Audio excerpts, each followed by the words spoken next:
Dios le bendiga, mi hermano y hermanos. Hoy vamos a hacer un parón con lo que llevamos tiempo viendo, que es el Evangelio según Lucas. Así que vamos a parar en el lugar donde estamos, en el capítulo 8, para mirar primeramente algunas doctrinas bíblicas, para luego entender mucho mejor los demás versículos o los demás capítulos del Evangelio según Lucas que vamos a entrar. Así que quiero que miramos, primeramente, hermanos, que regresamos atrás como al punto cero para mirar algunos principios básicos del cristianismo, que son las doctrinas cristianas. Así que una de las doctrinas cristianas que vamos a mirar hoy es la Biblia en sí, la misma Biblia que todos nosotros tenemos como cristianos. Así que la palabra Biblia fue derivada del término griego biblios, que significa libros. Así que la Biblia es un conjunto de diferentes libros, no solamente es un libro, es un conjunto de diferentes libros que han sido reunidos todos juntos para formar un libro que hoy llamamos Biblia. Así que normalmente la Biblia está dividida en dos porciones. Lo que tenemos que mucha gente tiene que saberlo, algunas personas ya lo saben y otros no lo saben, pero la Biblia está dividida en dos porciones, que es el Antiguo Testamento y el Nuevo Testamento. Y esos dos testamentos, el Antiguo Testamento y el Nuevo Testamento, o todo el conjunto de la Biblia, fue escrito por 40 autores totalmente diferentes, que vivieron en tiempos diferentes, tenían profesiones, algunos eran pescadores, otros eran profetas, otros eran reyes. Así que son 40 autores que escribieron la Biblia en épocas totalmente diferentes y con estilos de vidas totalmente diferentes. Así que en la Biblia en sí hay 39 libros en el Antiguo Testamento y 27 libros en el Nuevo Testamento. Así que en total tenemos 66 libros en la Biblia. Y los 66 libros de la Biblia forman lo que se llama el canon de la Biblia, que quiere decir la regla o la vara para medir. ¿Sabe? Es un conjunto de libros que se llaman el canon. Así que el canon es un conjunto de todos los diferentes libros de la Biblia. Y ese es el punto de referencia para los cristianos. Es una regla, es ahí que el cristiano puede saber si algo está bien o algo está mal, mirando el canon de la Biblia. Así que la Biblia es la vara o el patrón de autoridad para los creyentes. Es nuestra vara o nuestro patrón de autoridad. Así que todo lo que podemos mirar como doctrina cristiana debe tener como referencia lo que Dios mismo dice del tema, porque la Biblia nos dice lo que Dios piensa y sus propias palabras. Así que la Biblia nos dice exactamente lo que Dios piensa de sus propias palabras. Así que entonces, cuando hablamos del Nuevo Testamento y del Antiguo Testamento, la pregunta que viene es, ¿qué es la palabra testamento? ¿Qué significa la palabra testamento? Así que la palabra testamento es de origen latín, que viene de la palabra latín que es testamentum, que significa alianza o pacto. Así que es una alianza, es un pacto. De ahí viene la palabra testamento. Así que el Antiguo Testamento representa la antigua alianza o el antiguo pacto de Dios con los judíos y el Nuevo Testamento representa el nuevo pacto con Dios, con la iglesia de hoy, con los mismos seguidores de Jesús. Así que este nuevo pacto del Nuevo Testamento está totalmente vinculado con la obra perfecta de Jesús en la cruz del Calvario.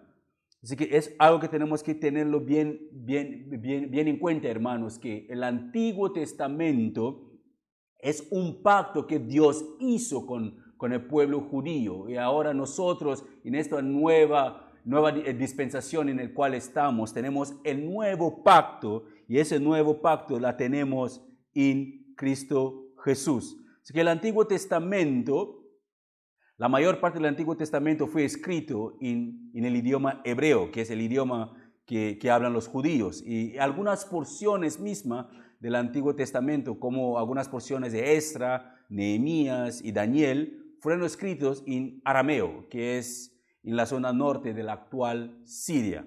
Así que el Antiguo Testamento, hermanos, empieza con el libro de Génesis y termina con el libro de Malaquías.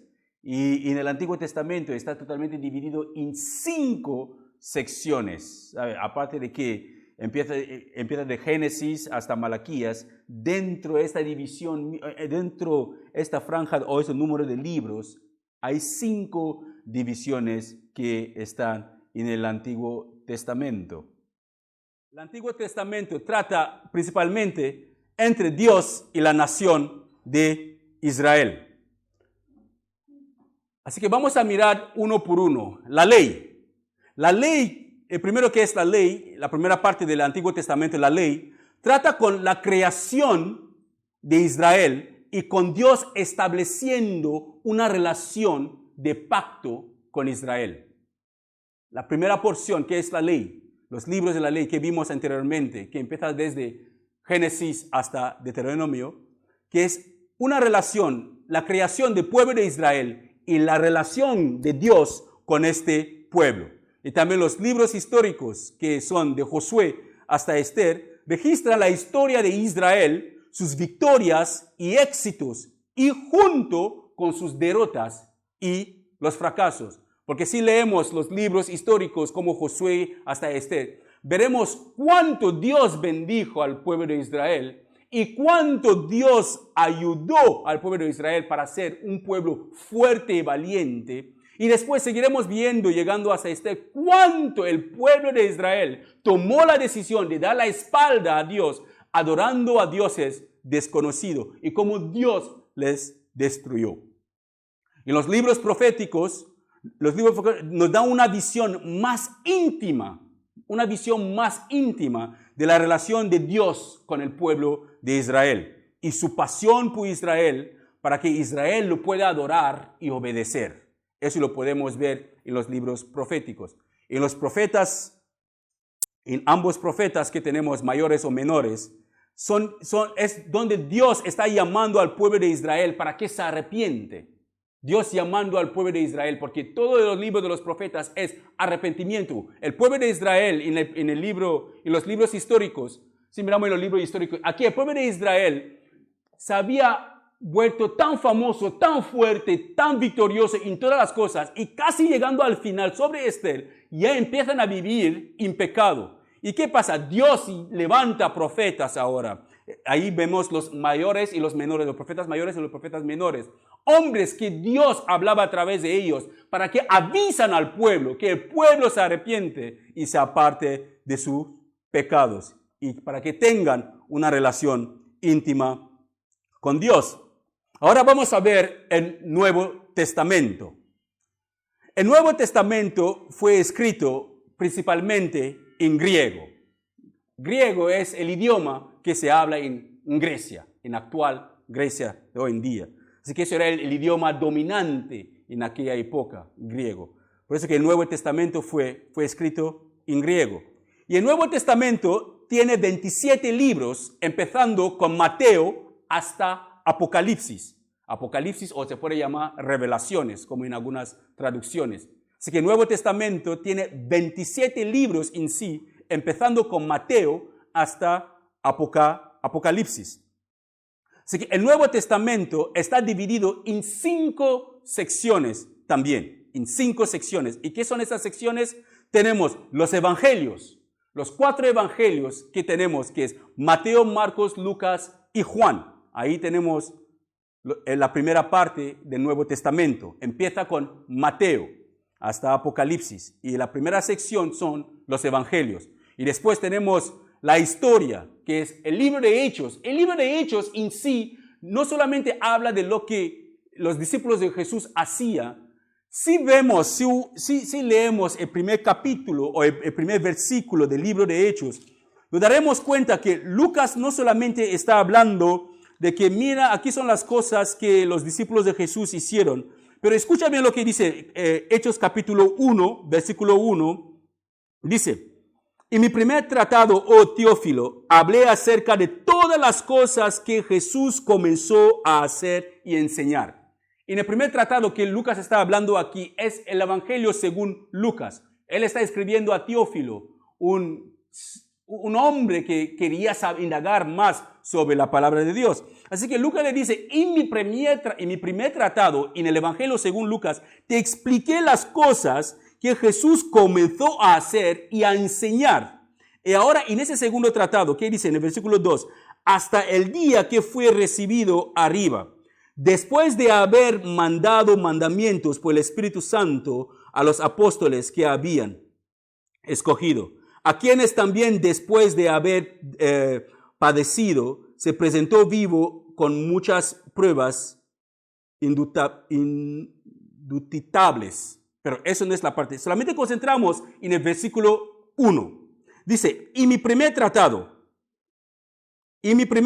oh Teófilo, hablé acerca de las cosas que Jesús comenzó a hacer y enseñar, hasta el día que fui recibido ayuda. Así que este segundo tratado que Lucas está mandando a Teófilo es nada más o menos la continuación de las cosas que Jesús sigue haciendo, pero estando arriba. Así que es una historia, pero es la continuación, es como una continuación perfecta del Evangelio según Lucas. Y aquí no es Jesús en sí que está obrando. No se escucha mucho más de Jesús, pero más de el Espíritu Santo. Así que el Evangelio según Lucas es la historia de la obra del Espíritu Santo de Dios. Así que el Espíritu Santo de Dios es necesario en una iglesia para que la iglesia pueda seguir adelante, para que haya convertidos en la iglesia. Es necesario la obra del Espíritu Santo. Por eso que cuando oramos siempre pedimos que Él nos guíe a orar de la manera correcta. Porque muchas de las veces somos muy negligentes en el tema con nuestra relación con el Espíritu Santo. Que nos centramos en orar lo que nosotros queremos. Pero la Biblia nos dice que cuando no sabemos qué orar, cuando no tenemos ni ganas de orar, o cuando queremos orar, pero hay esta batalla en nosotros, es que el Espíritu Santo en nuestras pocas palabras nos ayuda a orar de la manera adecuada. Pero uno tiene que tener una relación con Él. Es como no tiene sentido que yo veo a Juan y le pido, pasando por la calle, y le digo, oye Señor, ¿me puedes dar 500 euros, por favor? Necesito 500 euros. Será como, ¿quién eres tú? No te conozco. Pero si yo lo conozco personalmente y le pido 500 euros, Él me lo va a dar si Él tiene. De la misma manera que es necesario que tengamos una relación íntima con el Señor. Y tenemos una relación íntima con el Espíritu Santo. Después la tercera parte del Nuevo Testamento, la tercera sección, son las epístolas paulinas, que son Romanos hasta Filomón. Las epístolas paulinas son las cartas que el apóstol Pablo escribió a las diferentes iglesias. Son cartas que él escribió a las diferentes iglesias, porque llevan los nombres de las iglesias. Tienen Romanos, tienen Corintios, tienen Galatas, tienen Efesios. Son las diferentes iglesias en estos puntos, en estos lugares, que Pablo escribió estas cartas para ellos. Por eso que estas cartas llevan el lugar. Es como si Pablo hubiera escrito una carta a la iglesia de Barcelona. Quizás la carta se hubiera llamado se hubiera llamado el libro de Barcelona. Como el libro de Gálatas, el libro de Hechos, se hubiera llamado el libro de Barcelona. Pero como él escribió a esas iglesias, esas cartas llevan el nombre del lugar donde Pablo mandó o donde estaban situadas las iglesias. Así que esas cartas son las epístolas paulinas, las cartas de Pablo. También tenemos las epístolas generales. Algunas de esas epístolas fueron escritas por el hermano de Jesús, Santiago, fueron escritas también por Juan, por Pedro. Son cartas diferentes, las cartas generales, que empiezan desde Hebreos hasta Judas. Y también tenemos como la última parte del Nuevo Testamento, que es la parte de la profecía, que es el libro de Apocalipsis, que ahí fue escrito por el apóstol Juan.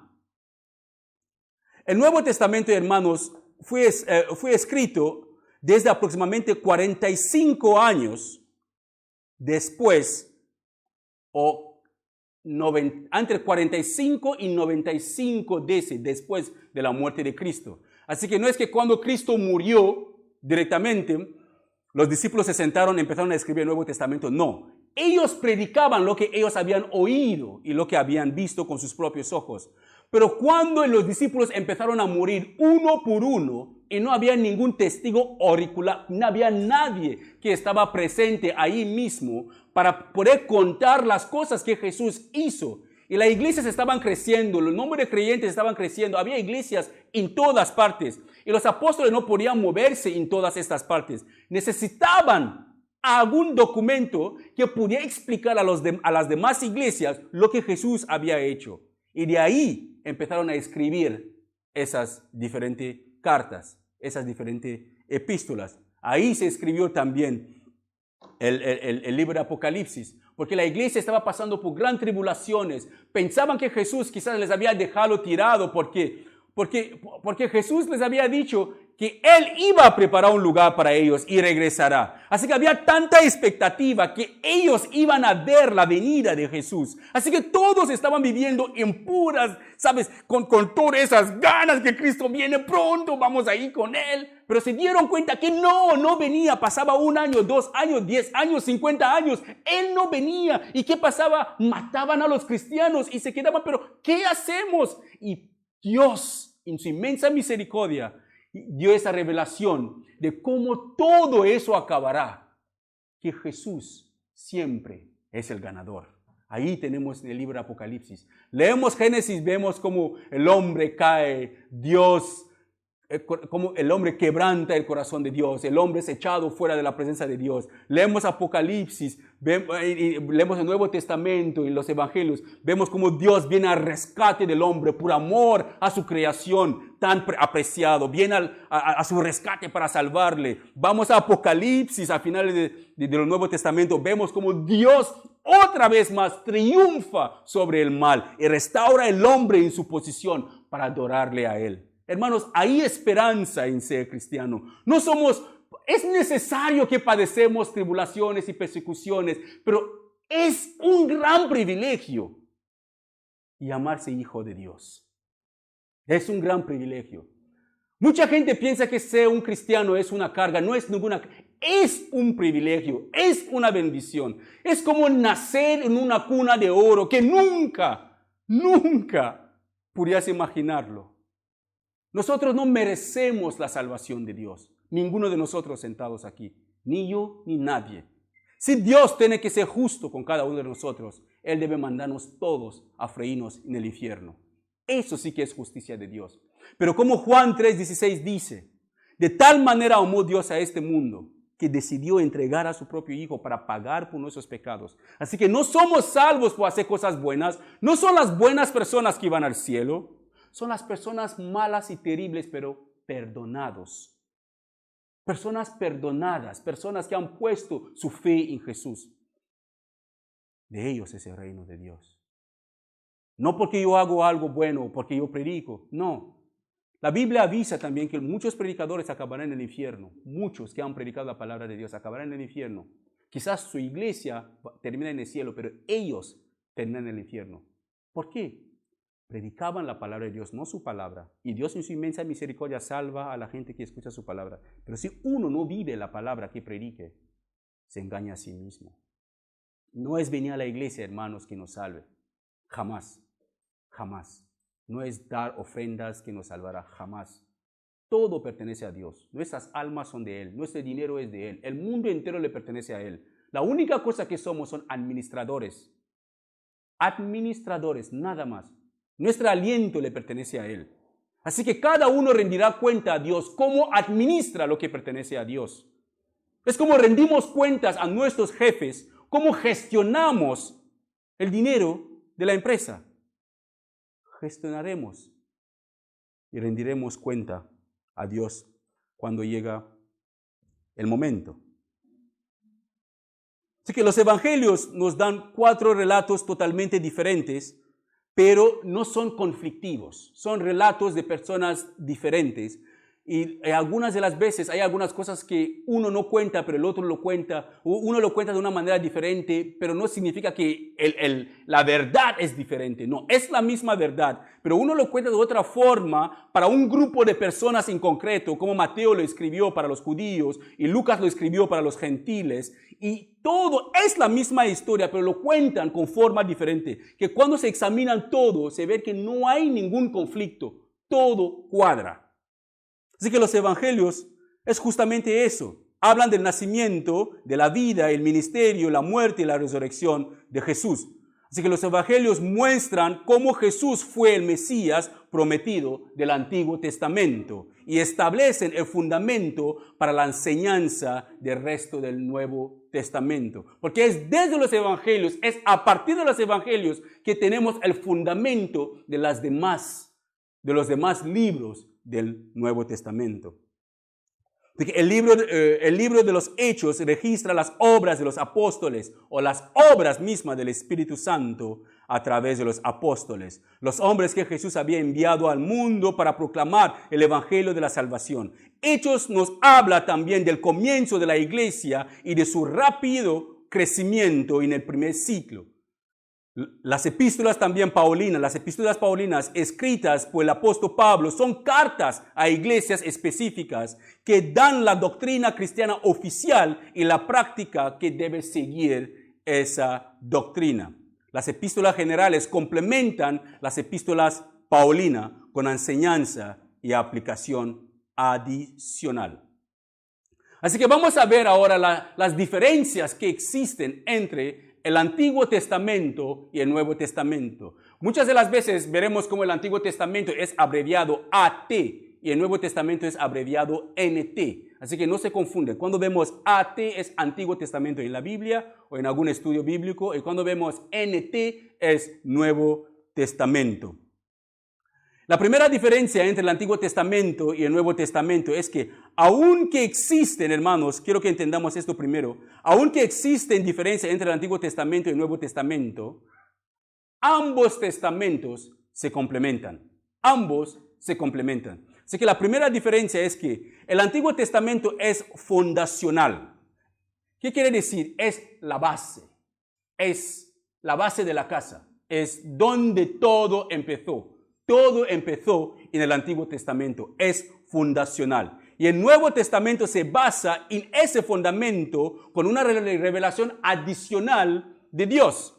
Porque en el Antiguo Testamento Dios no explicó al hombre, no le dio todos los detalles, que Cristo tenía que venir y hacer eso, y así acabará todas las cosas. No, Dios no reveló todo eso en el Antiguo Testamento. Él dio la base, que eran las leyes morales, las leyes tradicionales al pueblo judío. Todo empezó desde ahí. Y de ahí entonces brotó el Nuevo Testamento. Así que ambos se complementan. No puede haber Nuevo Testamento sin el Antiguo Testamento. El Nuevo Testamento es simplemente la continuación o donde se cumple lo que fue escrito en el Antiguo Testamento. Lo repito, el Nuevo Testamento es donde se cumple todas las profecías y promesas del Antiguo Testamento. La segunda diferencia es que en el Antiguo Testamento contiene muchas profecías que se cumplen en el Nuevo Testamento. Las profecías del Antiguo Testamento, como la venida de Cristo, como Dios consideró a Abraham como padre de muchas naciones. Alguien pensará que cuando habla de padre de muchas naciones, está hablando del pueblo de Israel. Está hablando de los que van a creer en Dios por la fe. Porque Abraham fue justificado por la fe en Dios. Y Dios lo consideró su amigo y le consideró un hombre justo. Así que somos justificados desde el Antiguo Testamento por la fe en Dios. Ese es justamente lo que se cumple en el Nuevo Testamento a la venida de Jesús. La tercera diferencia es que el Antiguo Testamento contiene muchas profecías, ya le hemos visto eso, muchas profecías que se cumplen. El tercero es que el Antiguo Testamento proporciona la historia de un pueblo y el enfoque del Nuevo Testamento es de una persona que es Jesús. El Antiguo Testamento está dirigido al pueblo como el pueblo de Israel. Todo empezó con el pueblo de Israel. Dios intentaba de separar un pueblo para crear una nación santa, una nación para Él, para cumplir sus propósitos en el Nuevo Testamento. Había muchos pueblos en el mundo, pero Dios eligió separar a un solo hombre que se llama Abraham. Y de Abraham vino toda la descendencia de los judíos. Y de Abraham Dios cumplió su promesa con la venida de Jesús. Así que en el Antiguo Testamento habla de un pueblo, el pueblo de Israel. Pero el Nuevo Testamento habla de un hombre que es Jesús. Es la historia de un hombre que es Jesús. Dios mismo hecho hombre. Seguimos con la diferencia. La cuarta diferencia es que en el Antiguo Testamento se muestra la ira de Dios contra el pueblo de Israel. Pero ahí se puede ver un poquito de la gracia de Dios, como Dios tiene misericordia del pueblo de Israel. Pero la mayor parte de eso es la ira de Dios. La mujer de Lot se convierte en un pilar de sal. Sodoma y Gomorra destruido. Hoy en día estamos peores que Sodoma y Gomorra. ¿Por qué Dios no manda fuego para consumir a Tel Aviv, que es la capital de la homosexualidad? ¿Por qué Dios no manda fuego para consumir el día del orgullo gay?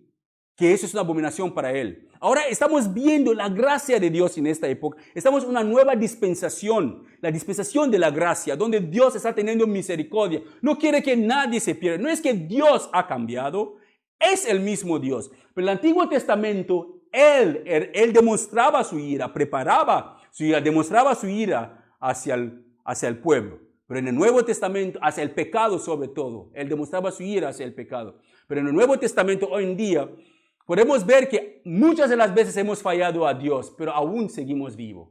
Hemos mentido, antes de conocer la palabra de Dios. Si Dios tuviera que ser justo o tratarnos como en el Antiguo Testamento, ninguno de nosotros estaremos aquí hoy, sobre todo yo.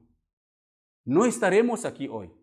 Así que estamos viviendo en la pura gracia de Dios, por lo que Él ha hecho por nosotros en Cristo Jesús. Y podemos ver también un poquito de la ira de Dios en el Nuevo Testamento. La quinta diferencia es que el Antiguo Testamento predice de un Mesías, habla de la venida de un Mesías. El Antiguo, como en Isaías 53, si tenéis tiempo para leerlo. Isaías 53 habla que vendrá un Mesías algún día. Será Dios mismo que vendrá para salvar a su pueblo. El Nuevo Testamento revela totalmente quién es este Mesías, como podemos ver en Juan 4, de 25 a 26. La siguiente diferencia entre el Antiguo Testamento y el Nuevo Testamento es que el Antiguo Testamento registra la entrega de la ley de Dios. Y el Nuevo Testamento muestra cómo Jesús, el Mesías, cumplió esa ley. Podemos verlo en Mateo 5, 17 y Hebreos 10, 9. Seguimos con las diferencias del Antiguo Testamento y Nuevo. En el Antiguo Testamento, los tratos de Dios son principalmente con su pueblo elegido, el pueblo judío.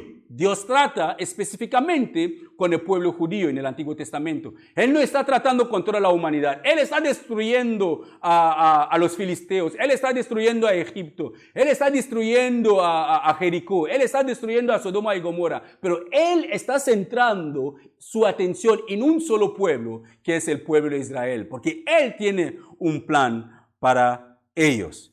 Mientras en el Nuevo Testamento Dios trata principalmente con su iglesia, según Mateo 16, 18. La iglesia de Dios es comprada con la sangre de su Hijo. Así que Dios se enfoca en el Nuevo Testamento a su iglesia. Seguimos. Las bendiciones físicas prometidas bajo el antiguo pacto, según Deuteronomio 29 y 19, dan pasos a las bendiciones espirituales bajo el nuevo pacto, según Efesios 1:3. Así que, como le decía antes, en el Antiguo Testamento Dios prometía, si guardas si guardas estas leyes, te irá bien así, tendrás larga vida, tus hijos prosperarán, eso te va a pasar, serás rico, serás fuerte, será eso. Eso eran bendiciones físicas, prosperidad, cosas que se podían ver. Pero en el Nuevo Testamento, las promesas del Nuevo Testamento son espirituales. La tenemos en el cielo. Creemos que la vamos a tener.